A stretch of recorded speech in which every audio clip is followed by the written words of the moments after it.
प्रिय विद्यार्थियों, कल हमने आधुनिक भारत के इतिहास के एक टॉपिक प्लासी के युद्ध पर चर्चा की थी। आज हम बक्सर के युद्ध पर चर्चा करेंगे। प्लासी के युद्ध में हमने यह पढ़ा था कि प्लासी का युद्ध जब हुआ तब बंगाल का गवर्नर सिराजुद्दौला था, लेकिन उसी के एक रिश्तेदार मीर जाफ़र ने उसके साथ विश्वासघात किया, अंग्रेज़ों का साथ दिया, जबकि वह बंगाल का प्रधान सेनापति था। लेकिन उसने बंगाल के साथ अपने नवाब के साथ विश्वासघात किया और अंग्रेज़ों को उस युद्ध में विजय प्राप्त हो गई, जो प्लासी का युद्ध कहलाता है। अब मीर जाफ़र बंगाल का नया नवाब बन गया। मीर जाफ़र और अंग्रेज़ों के बीच में यह संधि हुई थी कि मीर जाफ़र नवाब बनने के बाद अंग्रेज़ों को अच्छा खासा धन देगा, जागीरें देगा। अब जो अंग्रेज़ हैं, यानी कि ईस्ट इंडिया कंपनी, पहले जो कभी एक व्यापारिक कंपनी थी, अब वो व्यापारिक कंपनी न होकर के हिंदुस्तान में एक राजनीतिक शक्ति बन गई थी। इसलिए उसके दायित्व भी बढ़ गए थे और उन दायित्वों का निर्वहन करने के लिए ईस्ट इंडिया कंपनी को, अंग्रेज़ों को धन की आवश्यकता थी और वह धन उनको बंगाल से मिलने की उम्मीद थी। मीर जाफ़र ने वचन दिया था कि वह युद्ध के लिए 1 लाख रुपया मासिक कंपनी को देगा। कंपनी को कलकत्ता के आसपास जो भी क्षेत्र दिए गए, उनकी वार्षिक आय लगभग 5-6 लाख रुपया थी।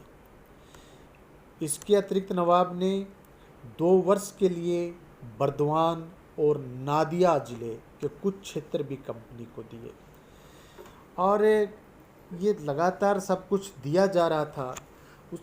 लेकिन नवाब का खजाना अब पहले की तरह लबालब नहीं था, खाली होता जा रहा था।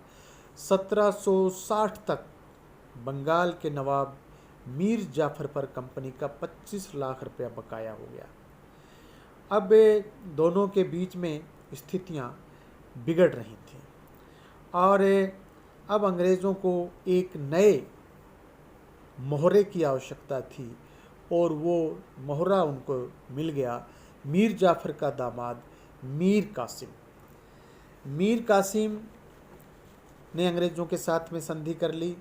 दोनों पक्षों के बीच में 27 सितंबर 1760 दोनों पक्षों के बीच 27 सितंबर 1760 को एक गुप्त संधि हो गई, जिसमें यह हुआ कि मीर कासिम नवाब बना दिया जाएगा।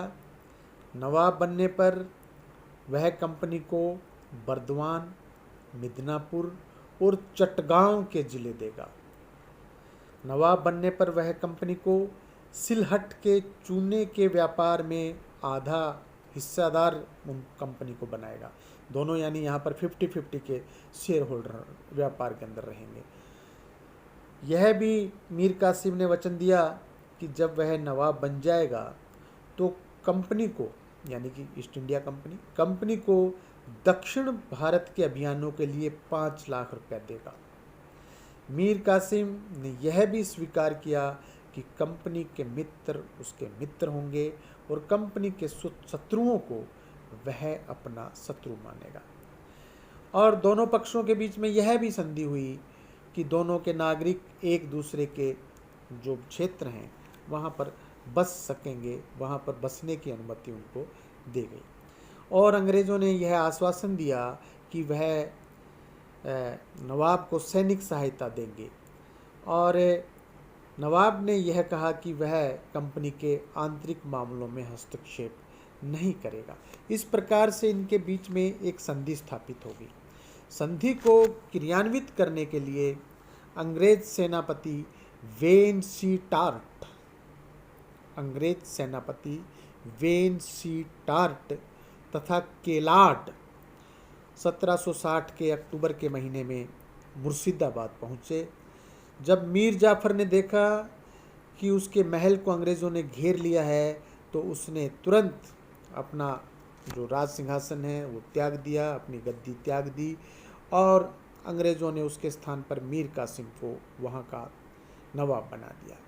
मीर जाफ़र के लिए यह प्रोविज़न रखा गया कि उसको 15,000 रुपये की महीने की पेंशन दे दी जाएगी और वो कलकत्ता में रहता रहे आराम से, और हर महीने कंपनी से उसको 15,000 रुपया पेंशन मिलती रहेगी। इस प्रकार मीर जाफ़र ने अपने नवाब से विश्वासघात किया था, उसी प्रकार अब उसके दामाद ने मीर जाफ़र के साथ में विश्वासघात किया और नवाब बनते ही मीर कासिम ने कंपनी के प्रमुख अधिकारियों को, जिसमें वेंसीटार्ट को 5 लाख, होलवेल को 2,70,000, कर्नल केलॉड को 2 लाख और अन्य प्रमुख व्यक्तियों को 7 लाख रुपया दिया।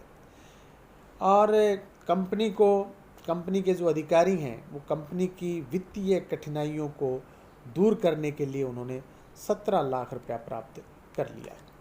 अब मीर कासिम बंगाल का नवाब बन गया है, लेकिन मीर कासिम और मीर जाफ़र में बड़ा फ़र्क है। मीर कासिम एक योग्य प्रशासक था। इससे पहले वह पूर्णिया और रंगपुर के फौजदार के रूप में अपनी योग्यता दर्शा चुका था। तो जैसे ही वो नवाब बना उसने सबसे पहले राजधानी का परिवर्तन किया। राजधानी जो मुर्शिदाबाद थी, मुर्शिदाबाद से राजधानी को मुंगेर ले गया, क्योंकि उसकी दृष्टि में मुर्शिदाबाद में एक षड्यंत्र का माहौल है, अंग्रेज़ों का ज़्यादा दखल है, कलकत्ता के जो वो ईस्ट इंडिया कंपनी के अधिकारी हैं उनका दखल है।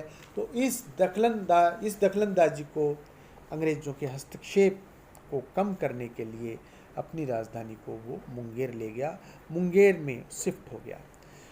वहाँ जाकर के मीर कासिम ने अपनी सेना का गठन यूरोपीय पद्धति से करने का निश्चय किया और वहाँ पर मुंगेर में तोप और बंदूक आदि बनाने की व्यवस्था की। नवाब को इस समय शहजादा अली गौहर मुग़ल जो था, जो कि बिहार में था, उससे भी उसको भय था। दूसरी ओर वह नेपाल की तरफ अपने राज्य का विस्तार करना चाहता था। वह बंगाल और बिहार के उद्दंड जमींदारों का दमन भी करना चाहता था, जो उसकी आज्ञाओं की अवहेलना कर रहे थे। इसके अलावा बिहार का उप सूबेदार राम नारायण, जो कि नवाब के आदेशों का लगातार उल्लंघन कर रहा था, अंग्रेज़ों का समर्थन उसे प्राप्त था, नवाब उस राम नारायण को भी दंडित करना चाहता था।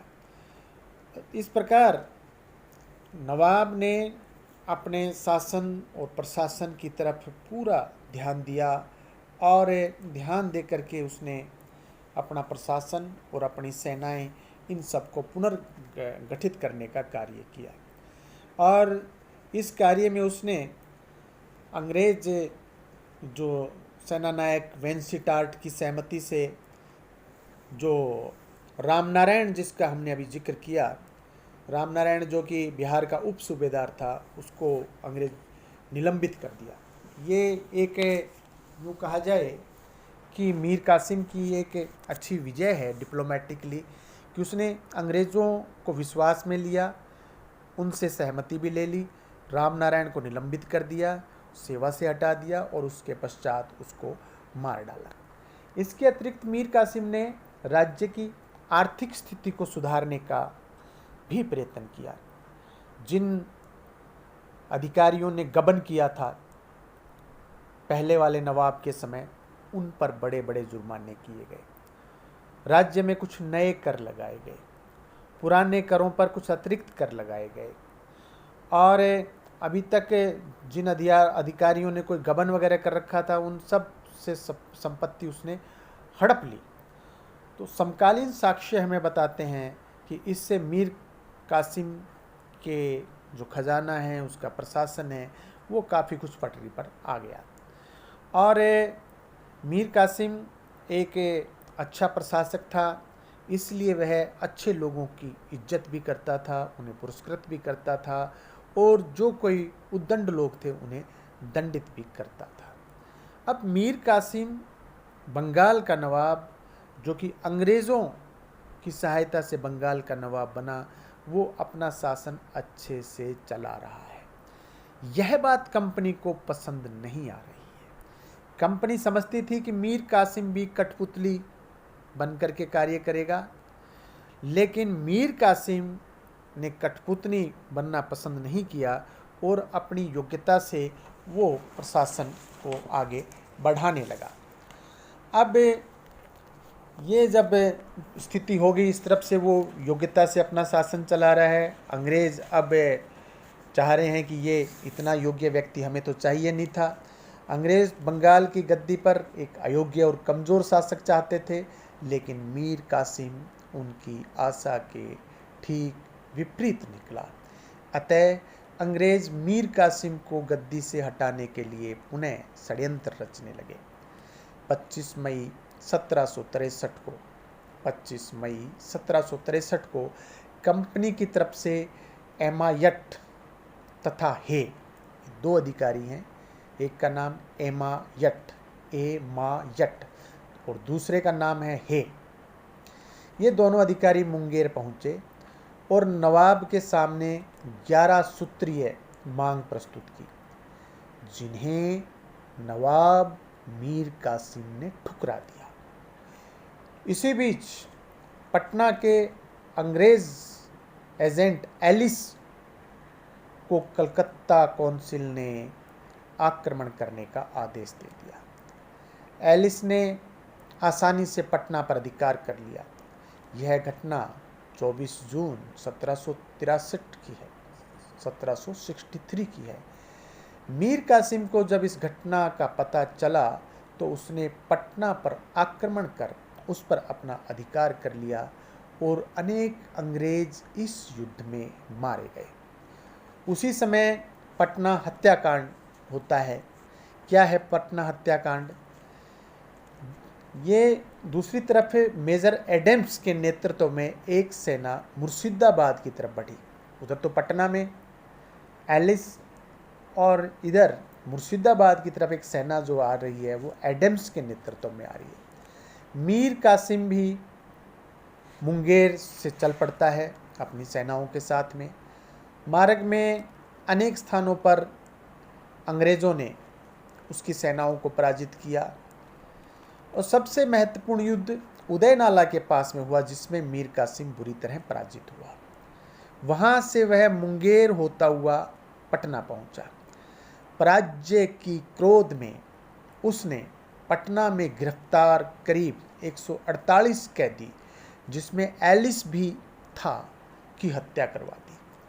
यह घटना पटना हत्याकांड के नाम से दर्ज है। 148 कैदी, जिसमें एक प्रमुख जो अधिकारी था सेना नायक एलिस था, वो भी सम्मिलित था।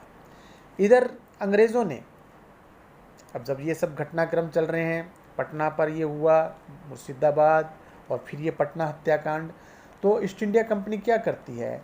1763 जुलाई के महीने में मीर कासिम को अपदस्थ कर, यानी कि उसको सिंहासन से हटा करके उसके स्थान पर मीर जाफर को पुनः नवाब बना दिया जाता है। वही मीर जाफर जिसको हटा करके मीर कासिम को नवाब बनाया गया था, अब मीर कासिम को हटा करके पुनः मीर जाफर को नवाब बना दिया। मीर कासिम का पीछा किया गया और मीर कासिम के जो अधिकारी थे वो फेथफुल नहीं थे और वो विश्वसनीय नहीं थे। इसलिए मुंगेर और पटना मीर कासिम के हाथ से निकल गए थे और उसे अपना राज्य छोड़ करके अवध में शरण लेनी पड़ी। ये दिसंबर 1763 की बात है। अवध में पहुंचता है मीर कासिम।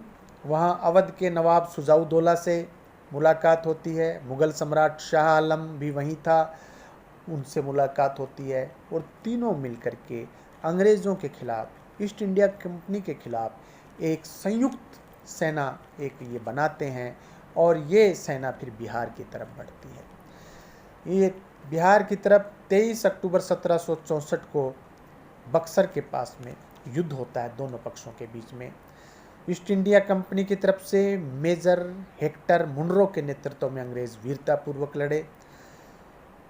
यद्यपि अंग्रेज़ों की सेना छोटी थी और विपक्षी सेना जो हमारे जो यहाँ की सेना थी वो एक बड़ी सेना थी, लेकिन वो अंग्रेज़ों के सामने टिक नहीं सके, क्योंकि हालांकि अवध का नवाब शुजाउद्दौला बड़ी वीरता से लड़ा, लेकिन मुग़ल सम्राट ने इस युद्ध में कोई खास दिलचस्पी नहीं दिखाई।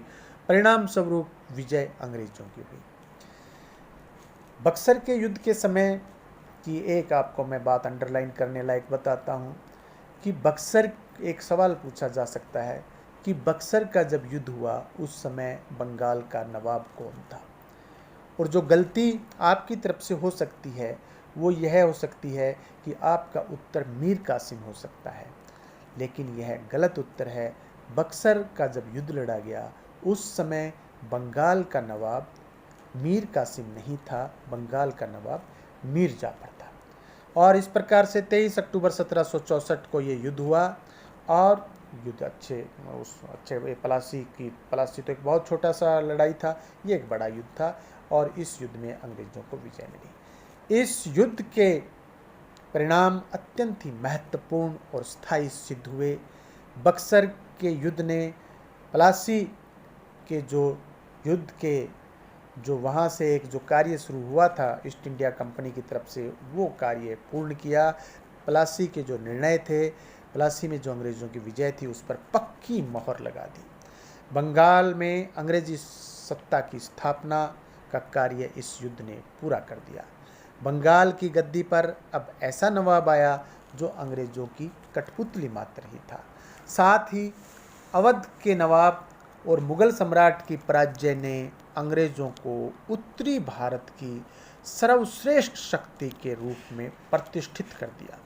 देखिए, इस युद्ध के राजनीतिक और सामरिक दोनों ही दृष्टि से ये युद्ध महत्वपूर्ण है। ये युद्ध कंपनी ने जीता और जब जीत लिया तो अब कंपनी उत्तरी भारत की एक निर्विवाद राजनीतिक शक्ति बन गई।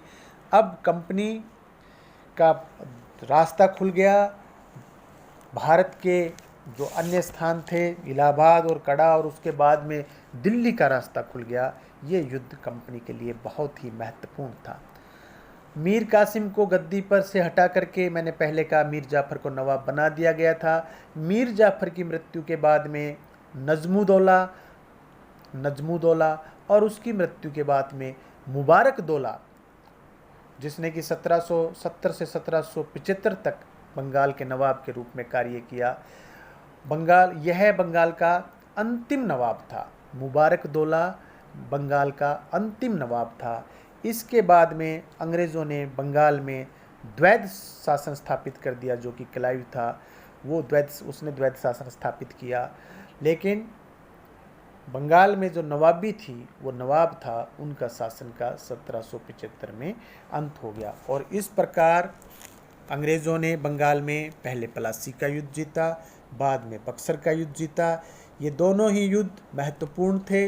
दोनों ही युद्धों के राजनीतिक परिणाम बहुत महत्वपूर्ण थे और अब ईस्ट इंडिया कंपनी यानी कि अंग्रेज़ भारत की एक राजनीतिक शक्ति के रूप में प्रतिष्ठित हो गए थे। धन्यवाद।